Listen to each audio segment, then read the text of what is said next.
Salut les amis, j'espère que vous allez bien. Moi, je vais hyper bien. C'est Bamba Foot. Et qu'est-ce qu'on va parler ici? Avant de commencer, abonnez-vous à la chaîne et me laissez des commentaires. Ça va me faire hyper plaisir. Et surtout, n'oubliez pas de partager maximum. Ici, on parle, notre priorité, c'est de foot ici. Et on parle de Barcelone. Simplement de Barcelone. Et on parle aussi des autres matchs. Mais on va parler. Et qu'est-ce qui a marché? Et sa vie, on a battu FC Séville 4 et 3-0. 3-0, vous avez vu le compo de sa vie, qu'est-ce qu'il a mis. Et ça, c'est ça, souvent on dit, un adage africain, que le malheur des autres est le bonheur des autres. Et ça, le malheur de Busquets a fait que Kessie, il est montré en puissance, il a montré ce qu'il pouvait faire. Et les gens pensaient que Kessie n'était pas intelligent, mais il a montré aussi de quoi il était capable, de quoi il peut apporter cette équipe de Barcelone, l'agressivité, le courage, la motivation et aussi la technique qu'il nous a montré. Je vais parler aussi de Frankie. Quel Frankie qui montre en puissance, quel Frankie qui est en train de faire des bons joueurs, quel Frankie qui est en train d'accélérer, quel Frankie qui est en train de se motiver. Et on va parler un peu de Rafinha qui était très motivé de la deuxième période parce que la première période, je l'ai trouvé catastrophisme. On appelle ça en italien catastrophisme. Mais je l'ai vu, il était très doué, il était très impliqué. Et un Lewandowski aussi, il était moins en première mi-temps, mais la deuxième mi-temps, je ne sais pas ce que Xavi les a dit au vestiaire, mais ça a changé des données. Ça a changé ce qu'il pouvait faire, ce qu'il pouvait ajouter, ce qu'il pouvait faire réellement.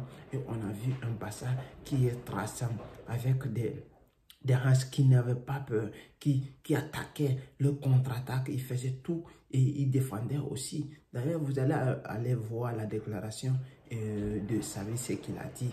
Vous pouvez aller voir ce qu'ils ont dit. Et j'ai entendu parler des rumeurs que j'ai vues sur les réseaux sociaux et ce que j'ai vu sur One Réflexion, One Football. Qu'est-ce que j'ai vu que la blessure de Busquets, ça va prendre 3 semaines, 3 à 4 semaines. Là aussi, ça va en profiter. On va voir le Kessie. Qu'est-ce qu'il il peut nous donner dans ces bassins des milliers à 4. Est-ce qu'il peut jouer des milliers à 4? Est-ce qu'il peut apporter quelque chose? C'est ça qu'on a vu, un bassin transcend et ils sont très motivés. Et la raison pour laquelle Bad n'était pas titulaire, mais on a profité aussi pour Jordi Alba parce que Jordi Alba il était très impliqué, il a marqué le but. Premier mi-temps, il a fait une match dégueulasse, mais deuxième mi-temps, il s'est retrouvé. Il a donné même une passe il a donné même le but et une passe décisive, c'était important de sa part. On va parler de Bade. Bade qui était malade, il avait la fébrile, mais quand il est malade, on ne peut pas lui mettre. C'est pour cela on l'a mis au repos parce qu'il avait enseigné des masterclass. C'est à cause de ça on l'a mis au repos. C'était très important de la part de sa vie, être intelligent. Et on voit maintenant que tout le monde est impliqué dans l'équipe de Barcelone parce que toutes les équipes ils sont en train de jouer, tout le monde est en train de jouer, sauf certains ont des niveaux très bas, tels que Ferran et Ansu Fati et Alonso. Mais j'espère qu'ils vont monter en puissance. Christensen qui est en train de me surprendre. Il n'arrête même pas de me surprendre. Tout le temps, il fait des matchs, masterclass. Quel match de sa part. Raújo, quel joueur, motivation, courage. Il a l'énergie, il peut faire tout. Il ne savait pas faire quoi. Il peut marquer, il peut courir, il peut être motivé. Oui, je le vois le futur capitaine de Barça parce qu'avec ses motivations et ses courages-là, je le vois très fort. Il peut faire quelque chose.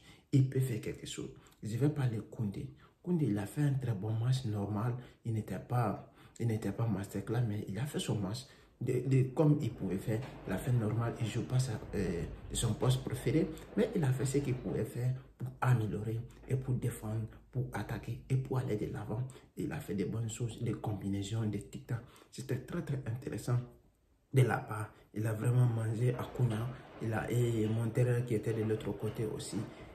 Vraiment, en première mi-temps, c'était difficile pour Jordi Alba, mais il s'est s'en sortir. Pourquoi ne pas parler de Gavi? Gavi le guerrier, Gavi le petit, Gavi le plus petit, mais il est le plus grand au terrain. C'est ça, il est très motivé, il a le courage, il a audace. Voici comment le milieu à 4 là, je trouve ça fonctionne très bien. Parce que si le milieu à 4 là fonctionne, le Barça essaie de récupérer le ballon. Il a toujours le ballon en main. Et au niveau de l'attaque, on voit des surprises souvent. On ne sait pas qui va se protéger, qui va se prolonger, qui va aller de l'avant, qui va compléter les deux attaquants de pointe, soit Gavi, soit De Jong. Mais cette fois-ci, Gavi était un peu bas et j'ai vu aussi un De Jong qui était un peu bas. Mais qu'est-ce qui a fonctionné? C'est les deux là, Gavi et Franck Kessie, qui ont monté, qui ont montré de quoi ils sont capables et ils ont fait un très bon match. Vraiment, c'est masterclass de leur part et on a beaucoup kiffé le match. Merci et abonnez-vous à la chaîne et me laissez des commentaires.